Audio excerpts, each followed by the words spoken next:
On entend souvent que le code parfait n'existe pas, mais qu'est-ce que ça veut dire au juste? Bienvenue dans Coder c'est cool, je suis Hugo Taché, développeur web et mobile, et vous regardez DevTalk. Aujourd'hui, nous allons aborder cette question et voir un peu plus ce qu'il en est. C'est parti.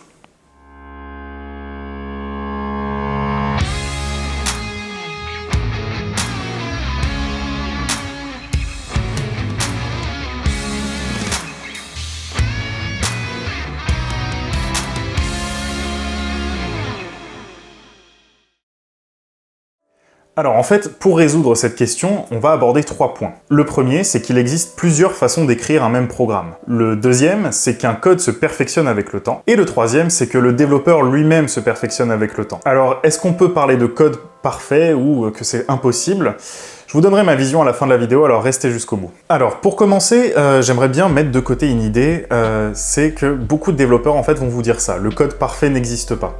Et il faut pas croire en fait que parce qu'on dit le code parfait n'existe pas, un code bien écrit, un code propre ne peut pas exister. Il ne faut absolument pas justifier en fait les erreurs qu'on peut faire dans un code, le fait que ce code ne fonctionne pas parfaitement, par le fait que le code parfait n'existe pas en fait. En réalité, il y a des développeurs qui vont dire ça, mais c'est pour se décharger en fait de la responsabilité qui leur incombe en fait d'écrire un code qui fonctionne, qui est propre, qui est maintenable, et c'est pas très honnête on va dire. En réalité, il est possible de plus ou moins écrire un code parfait, c'est-à-dire un code qui fonctionne de A à Z, sans zone d'ombre et avec un minimum d'imprévisibilité. Et c'est vrai que c'est un peu ça qui fait aussi la différence entre un bon développeur et un moins bon développeur, c'est celui qui va assumer que son programme ne fonctionne pas, faire sa propre autocritique, donc son autocritique tout court même, et voilà, se rendre compte que si le programme ne fonctionne pas, c'est sûrement pas dû à la machine, mais dû à son code. Donc le code parfait n'existe pas, mais un code se doit de fonctionner quand même. Et surtout, en conservant cette phrase toujours dans un coin de la tête, le code parfait n'existe pas, en fait on va pas forcément chercher à s'améliorer, je pense que c'est vraiment une mauvaise chose, que voilà, il faut pas s'habituer à livrer du code sale, même si, bon, il peut fonctionner, hein, bien sûr, mais qu'il ne soit pas bien écrit, c'est vraiment quelque chose une habitude à ne pas prendre, en fait. Donc voilà, mais cette phrase n'est pas forcément bête, pas forcément débile, elle a un sens aussi, elle veut dire des choses, et c'est ça qu'on va essayer de voir surtout. Donc premièrement, il y a surtout plusieurs manières d'écrire la même chose quand on développe. Donc ça peut être soit l'ordre dans lequel on va par exemple déclarer nos fonctions, dans l'ordre dans lequel on va traiter notre donnée, on peut faire des choses dans un ordre ou dans un autre, ça peut se résoudre à ça, mais ça peut être aussi en fait, je vais vous donner un exemple qui peut être compréhensible, donc même si vous n'avez pas fait de programmation, juste le principe vous allez le comprendre. En fait, par exemple, en programmation, quand on veut faire quelque chose de manière conditionnelle, donc est-ce que ça c'est vrai et est-ce que ça doit se produire, on va utiliser par exemple un bloc qu'on va appeler if-else, qui veut dire que si la condition if, condition est vraie, résous-moi ça, sinon else, fais-moi ça. C'est une syntaxe, il en existe une autre par exemple, pas dans tous les langages, mais dans la plupart, qui s'appelle une opération ternaire, qui est en fait la manière plus syntaxique de l'écrire, donc je vous la mettrai là, et qui permet d'être moins verbeuse, d'avoir moins de mots, moins de texte, et voilà. Mais la finalité est la même, on a une condition et deux sorties possibles, on va dire. En réalité, c'est en fonction du contexte, en fait, qu'on va choisir d'écrire une manière ou une autre. Parfois, on a besoin d'écrire un code très court, et donc on va plutôt se baser sur les opérations ternaires pour résoudre ce genre de choses.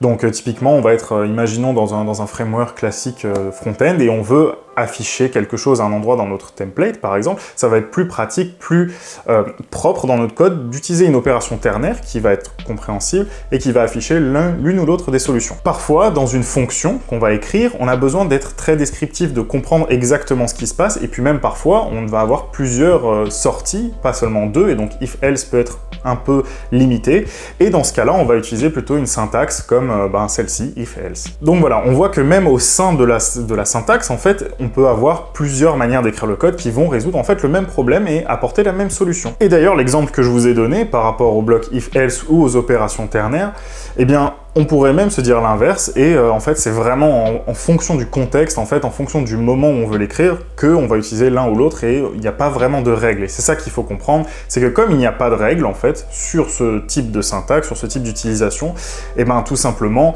on ne peut pas dire qu'une chose parfaite existe, puisqu'elle ne répond à aucune catégorie, à aucune règle, on ne peut pas la ranger dans quelque chose de parfait en fait. On peut dire du coup plutôt que des codes parfaits existent. Ensuite, deuxième point, en fait, un code va se perfectionner avec le temps, c'est-à-dire que la première fois qu'on va l'écrire, ne va pas être parfait, loin de là. Donc c'est un petit peu comme le vin, en fait, plus on va attendre, mais bon, on va pas attendre sans rien faire bien sûr, plus on va le retravailler, plus on va revenir dessus, plus ce code va se rapprocher, va tendre vers une forme de perfection de code en fait. Donc pour faire un peu l'analogie, pour que vous compreniez comment ça peut fonctionner ça quand on développe un programme, eh bien on peut se baser sur comment est-ce qu'on fait un dessin par exemple. Alors un dessin, bon, chacun a sa manière de faire encore une fois, mais c'est pareil en code, tout le monde a ses méthodes de travail, donc pas tout le monde va se reconnaître en fait dans ce que je vais dire, mais on peut imaginer que quand on fait un dessin, on va d'abord tracer au crayon un croquis par exemple, histoire d'avoir une forme générale, une forme globale de ce qu'on veut, quelque chose qui va représenter réellement et de manière précise ce qu'on veut à la fin,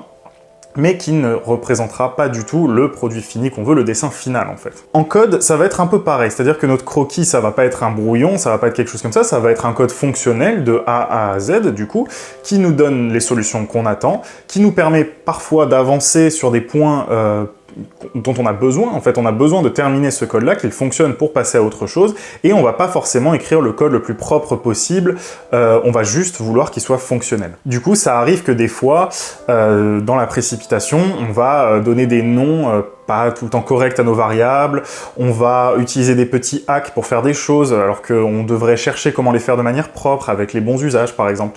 Mais voilà, on va un petit peu bricolé souvent, et on va pas avoir du tout un code qu'on peut appeler propre en fait. Du coup, une fois qu'en fait on a réussi à avoir notre programme fonctionnel, mais qui n'est absolument pas propre, on va faire ce qu'on appelle une phase de refactoring. Donc vous l'entendrez souvent, si vous devenez développeur, refacto le code par exemple, on dit, c'est en fait mettre, bon, ça vient de factoriser, hein, bien sûr, qui veut dire en fait mettre en facteur certaines choses. C'est-à-dire que quand on écrit notre code, en fait, des fois on va se rendre compte qu'on a mis plein de fois en double ou en triple ou en quadruple la même instruction qui pourrait être factorisée, c'est-à-dire qu'on pourrait écrire une seule fonction qui répondra en fait à ce traitement de manière unique. Donc le refactoring, en fait, c'est l'occasion de justement réduire la taille de notre code, de le rendre plus lisible, plus performant, mais ça va être aussi l'occasion, on va voir à ce moment-là, de renommer nos variables pour qu'elles aient plus de sens, de parfois utiliser des constantes plutôt que des variables quand on peut, et voilà, de donner un aspect plus propre à notre code en fait. Ce qui est intéressant, c'est qu'en faisant ce travail-là, souvent, en fait, on va rendre notre code plus performant.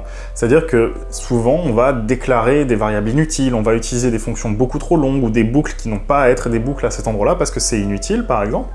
Et en fait, le fait de factoriser notre code, de le refactoriser, de le nettoyer, ça va améliorer les performances du code. Du coup, ce moment-là, pour moi, il est essentiel, c'est-à-dire qu'il va y avoir des développeurs en fait qui vont se passer de ce moment-là, qui vont livrer leur code tel quel, ça fonctionnera, mais ce sera absolument pas maintenable et c'est vraiment une pratique à éviter. Il faut le voir un petit peu comme les traits qu'on repassera sur le croquis, qu'on gommera ensuite le croquis, et là on obtiendra quelque chose qui sera beaucoup plus proche d'une phase finale. Et ce qu'il faut comprendre, c'est que ce processus-là, on va pas le faire une seule fois en fait, c'est quelque chose sur lequel on va repasser de manière itérative. Du coup, notre code, s'il n'est pas parfait au début, en tout cas il va tendre vers cette perfection au fur et à mesure des itérations qu'on va produire dessus. Troisième point qui est important, c'est que le code s'améliore au fur et à mesure du développement, mais le développeur lui aussi s'améliore. Alors peut-être pas au fur et à mesure d'un même développement, quoique, mais au fur et à mesure des projets. Quand vous serez développeur, ou si vous l'êtes déjà, vous le remarquerez, il est très rare de retourner sur un code qu'on a produit à une certaine époque et se dire « Waouh, c'était vraiment un chef-d'œuvre, j'ai écrit quelque chose de magnifique, ça fonctionne trop bien, je comprends tout ce que j'ai fait ». C'est très rare. En fait, la plupart du temps, au fur et à mesure des projets, on va avoir acquis une certaine rigueur, même une rigueur différente de celle qu'on avait avant si on en avait déjà une. Du coup, quand on revient sur son code, on va se rendre compte qu'il y avait beaucoup de choses qui allaient pas, que c'était pas très propre, etc. Donc, là, pour le coup, c'était pas le code, on avait livré, il avait été refactorisé, etc., etc. Mais nous, on est devenus meilleurs. Donc si on voulait, en théorie, on pourrait encore améliorer ce code-là et deviendra encore plus parfait. Surtout que ce qui est intéressant, en fait, quand on prend de l'expérience en tant que développeur et qu'on passe, par exemple, d'un langage à un autre, d'une plateforme à une autre, c'est qu'il y a des bonnes pratiques de certains langages, de certains frameworks, qu'on va pouvoir réimplémenter dans d'autres projets qui n'utilisaient pas forcément ces frameworks ou ces langages, ou même de plateforme, d'une plateforme à une autre. Par exemple, moi, ça m'arrive très souvent de m'inspirer de la, on va dire, de la philosophie de développement mobile sur le développement web, parce qu'il y a des choses que je trouve intéressantes, notamment sur la gestion des composants et autres. Et puis surtout, même au-delà du fait que le développeur s'améliore, les technologies elles-mêmes s'améliorent en fait, puisque, bon, d'un point donné un projet, ben des fois on va être poussé à changer, même à le réécrire de bout en bout, même s'il fonctionnait, des fois c'est plus intéressant de le réécrire de bout en bout pour obtenir un programme propre, plus parfait justement, avec des technologies plus récentes. Et on se rend bien compte de ça, par exemple JavaScript, on le voit aujourd'hui, on avait une librairie à l'époque qui s'appelait jQuery, qui était une librairie qui permettait de faciliter, entre guillemets, l'utilisation de JavaScript, et qui au final, aujourd'hui, est plus ou moins désuète, n'est plus trop utilisée, sauf par, on va dire, une petite portion de projets legacy qui l'utilisent encore, mais aujourd'hui on va préférer des frameworks comme Vue, React, Angular, qui vont en fait rendre obsolète cette technologie-là. Même si à l'époque le code qu'on avait pu écrire en jQuery était parfait, il l'est plus aujourd'hui parce qu'on a des technologies, des frameworks qui vont la supplanter en fait. Du coup, on voit bien qu'en fait la perfection d'un code, elle s'inscrit à un instant donné, à un moment donné, à un instant T en fait. Donc que ce soit le code sur lequel on est revenu, qu'on a amélioré, que ce soit le développeur qui lui-même s'est amélioré et qui peut donc produire un code plus parfait, ou les technologies qui peuvent permettre de rendre un code plus parfait, on voit qu'en fait la perfection c'est très relatif dans le code. Mais ce sur quoi je voudrais insister, c'est que le code parfait, entre guillemets, il peut exister. Certes, alors c'est à un instant T, et il va devoir évoluer, mais à cet instant T, le code qui répond aux besoins de manière parfaite existe. Donc, on va voir ensemble quelques points en fait qui vont valider et définir en fait ce que serait un code parfait. Donc bien sûr c'est que mon avis, hein. Si vous en avez un autre, n'hésitez pas à le donner dans les commentaires, ça m'intéresse aussi de le connaître. Alors pour moi, le premier point d'un code parfait serait en fait un code qui serait composé de petites parties, de petites fonctions. Car en effet, plus on va découper nos fonctions, notre code en petites parties, plus ce code-là va être lisible, maintenable, et plus on pourra faire évoluer en fait ces petites fonctions, et plus le programme de façon globale sera fonctionnel. Deuxièmement, un code parfait, en fait, c'est un code qui respecte une certaine cohérence syntaxique. C'est-à-dire que du début jusqu'à la fin du projet, on a respecté les mêmes conventions dans la manière d'écrire le code. Bon, c'est pas toujours évident parce qu'on n'est pas toujours uniquement le seul développeur sur le projet, on travaille souvent avec d'autres personnes, et ben voilà, quand on n'a pas des guidelines sur un projet, c'est difficile de respecter à plusieurs certaines conventions. C'est pour ça que je pense qu'il est très important, quand on se lance dans un projet ou qu'on lance une entreprise ou autre, de en fait poser ces guidelines, de savoir comment est-ce qu'on va donner de la cohérence à ce code, car même si ce sera très difficile à maintenir cette rigueur dans le temps, c'est important en fait d'avoir voilà, ces guidelines, ces manières de respecter une cohérence dans le code. Ensuite, un code parfait, ce serait un code qui serait maintenable. Alors qu'est-ce que ça veut dire maintenable? Vous allez l'entendre souvent, on va vous le demander surtout, et si vous êtes développeur, on vous le demande déjà d'ailleurs. C'est un code en fait sur lequel quand vous allez revenir, même si on en a déjà parlé, bon, on va le trouver forcément très moyen, notre code, en revenant dessus au fur et à mesure du temps, c'est un code que vous allez pouvoir lire, comprendre et reprendre. Et surtout, c'est un code dans lequel vous allez pouvoir implémenter de nouvelles fonctionnalités qui ne vont pas casser l'ancien code. Donc si on veut comprendre un code qu'on a déjà écrit il y a un certain temps, il va falloir que ce code il soit commenté. Donc commenter, ça ne veut pas dire non plus, vous allez le lire partout, oui, il faut que le code soit commenté, etc. Mais il ne faut pas que ce soit trop commenté non plus, c'est pas une documentation à l'intérieur du code, mais il faut qu'il y ait quand même un bon nombre de marqueurs qui vous permettent de vous repérer dans le code, de comprendre les fonctions quand elles sont un peu complexes. Que à partir du moment où en fait vos commentaires prennent trop de place, ça veut dire que vous avez besoin d'une documentation plutôt, et donc produisez de la documentation, c'est ça qui va amener aussi à rendre votre projet rétrospectivement lisible et maintenable dans le temps. Alors le point suivant, je sais qu'il peut faire débat, que beaucoup ne seront pas d'accord avec moi, j'ai des collègues qui ne sont pas d'accord avec moi d'ailleurs, donc ils se reconnaîtront, ça les fera beaucoup marrer je pense, mais voilà, pour moi un code parfait, ou en tout cas un code qui tend vers la perfection, c'est un code qui est au plus proche de la version vanilla, que ce soit du framework ou du langage. Alors je m'explique. Qu'est-ce que ça veut dire vanilla déjà? Vanilla, ça veut dire, en fait, bon, je vous l'ai déjà dit dans une vidéo, mais je vous le redis. Aux États-Unis, ce qui est drôle, c'est que la crème glacée, en fait, de base, sa saveur nature, donc nous, ce qu'on appellerait nature, chez eux, c'est la vanille, en fait. Donc, vous n'allez pas trouver une glace nature, vous allez trouver forcément une glace à la vanille.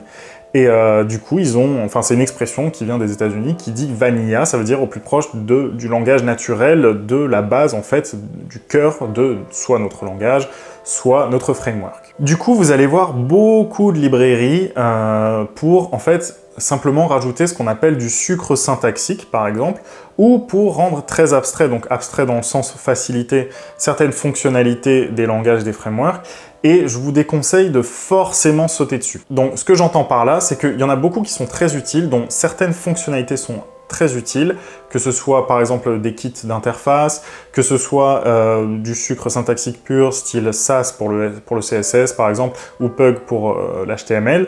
Ce sont des choses qui sont intéressantes, dont la philosophie est intéressante, mais ce sont des choses en fait sur lesquelles on n'a pas forcément de visibilité dans le futur. Donc il y en a qui sont bien installés, hein. Sass par exemple c'est très bien installé pour pouvoir étendre en fait les fonctionnalités de CSS, mais on se rend compte aussi que le langage Vanilla, donc là si on prenait l'exemple de CSS, donc je sais c'est pas vraiment un langage de programmation, mais ça illustre bien le propos, on voit que il y a de plus en plus de fonctionnalités en fait qui sont implémentées en natif dedans, notamment par exemple les variables en CSS qui n'étaient pas présents avant plus ou moins récemment, maintenant existent dans le langage Vanilla. Pareil, si on regarde JavaScript, on a toute cette époque-là où on utilisait jQuery et au final il y a beaucoup de développeurs en fait qui sont plutôt des développeurs jQuery que des développeurs JavaScript parce qu'aujourd'hui ils sont un peu dans le pâté pour se remettre sur JavaScript Vanilla alors que les frameworks n'utilisent plus jQuery aujourd'hui mais utilisent bien du JavaScript Vanilla. Et donc c'est drôle parce qu'on voit qu'avec le temps en fait on revient toujours à ces technologies-là de la manière la plus brute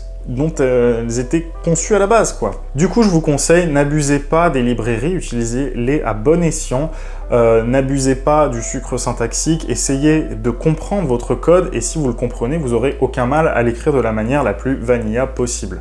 Bien sûr, aujourd'hui, on utilise des frameworks, il ne faut pas s'en priver non plus. Et du coup, pour finir, un code parfait, c'est forcément un code qui fonctionne de A à Z et qui remplit sa mission. On ne va pas revenir là-dessus, ça paraît évident, bien sûr. Et bien voilà, j'espère que ça vous aura aidé. N'oubliez pas de vous abonner, de mettre le pouce en l'air. Vous êtes de plus en plus nombreux, c'est incroyable. Je vous souhaite à bientôt dans un prochain épisode, c'est super cool, puisque coder c'est cool, et à bientôt. Ciao!